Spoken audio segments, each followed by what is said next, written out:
Hey guys, this is Tiffany Watts, January 27th, 2020. So in my case today I'm going to talk about the patient with gout and then the patient with the newborn underlying metabolic disorder. So to start, the patient with gout, the CDC defines gout as a common form of inflammatory arthritis that is painful and affects usually one joint at a time, often the big joint. So gout is also called hyperuricemia, which is referred to as the overproduction or under excretion of uric acid. So in our body, uric acid is produced through the breakdown of purines, and purines are found naturally in the body, and as well as certain foods that we eat. So when there's an overproduction of uric acid in the body, monosodium urate or uric acid crystals collect in the fluid, in the joints, and in the tissues within the body. So what are purines? Purines are generated through two pathways. The first possible pathway is via de novo synthesis from non-purine compounds. So that's typically amino acids and bicarbs that are regulated via the PRPP, or the phosphoribosyl pyrophosphate synthase, like we learned in class. So the second is the purine salvage pathway, which resourcefully utilizes intracellular energy. This is regulated through HGPRT. So this catabolism of purines is regulated via the enzyme, which is xanthine oxyreductase, or XOR, which is found in two forms in the body. It's found in XDH and XO, both of which catalyze the oxidation of hypoxanthine to xanthine, which is then subsequently oxidized to uric acid. So uric acid is the final product in the metabolism of proteins, most of which is filtered through the kidneys and excreted in our urine. The other uric acid in the body will pass through the gut, cleaved by bacteria, and into waste particles, which is eliminated via feces. So improper or irregular filtering of uric acid through the kidneys is the leading cause of both primary and secondary hyperuricemia or gout. So in this patient particularly, his uric acid is 215 milligrams per 24 hour, despite the normal level being 413 plus or minus 78. His blood urate level is 10.5 milligrams per 100 milliliters, despite the normal level being less than 7 milligrams per 100 milliliters. So this patient's urinalysis is consistent with decreased urinary excretion of uric acid, and this decreased urinary excretion of uric acid is seen by an increase in uric acid plasma. So given the data from this patient, overproduction of purines cannot be determined.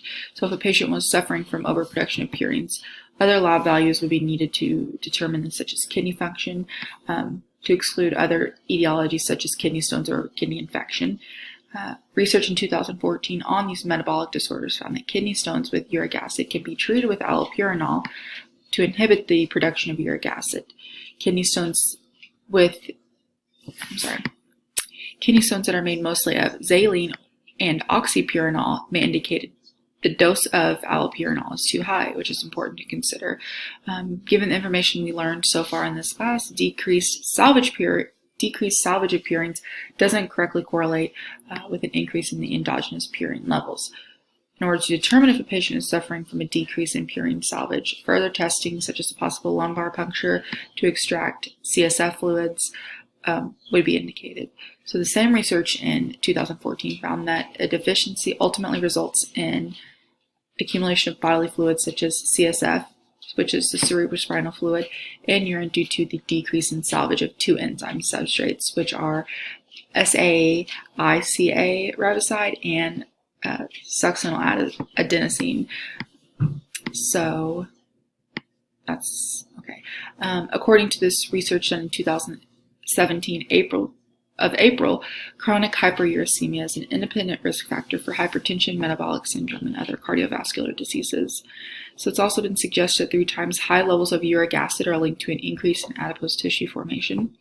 In Western medicine, it's reported that excess adipose tissue is a risk factor in the development of insulin resistance, obesity, and high blood pressure. The increase in storage of adipose tissue is thought to be due to an increased consumption of fructose-rich diet, including food and beverage. The increased consumption of this high fructose or fructose-enriched diet will result in an increase in serum uric acid levels. So most humans can degrade uric acid and allantonin in a catalyzed reaction via enzyme uricase, which is then degraded into urea for excretion. As a result of the urea excretion, most will have fairly low uric acid circulation levels. Uric acid causes stress in the endoplasmic reticulum, which will then activate the SREP1C, which works to stimulate fat accumulation in the liver. So it's been reported also that the metabolism of fructose stimulates uric acid production and in turn reduces uric acid excretion. So during this metabolism of fructose, fructose will be phosphorylated into fructose 1-phosphate in a catalyzed reaction in the liver via fructokinase, which we learned already in class. So afterwards, aldolase B terminates the F1P into DHAP and D-glyceraldehyde. So when someone like this patient is consuming high levels of dietary fructose, the phosphorylation into F1P is rapid despite the slow reaction with aldolase B. So when F1P accumulates in the intracellular phosphate, these levels will decrease. Purine degradation.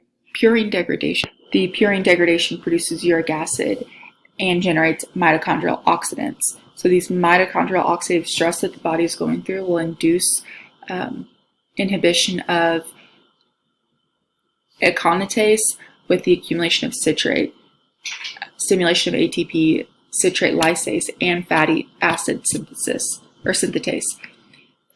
The above research concludes that the fructose-enriched diet has been linked to a decrease in plasma uric acid levels.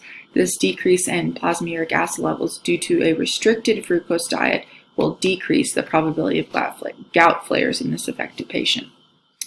The next case is the newborn metabolic disorder.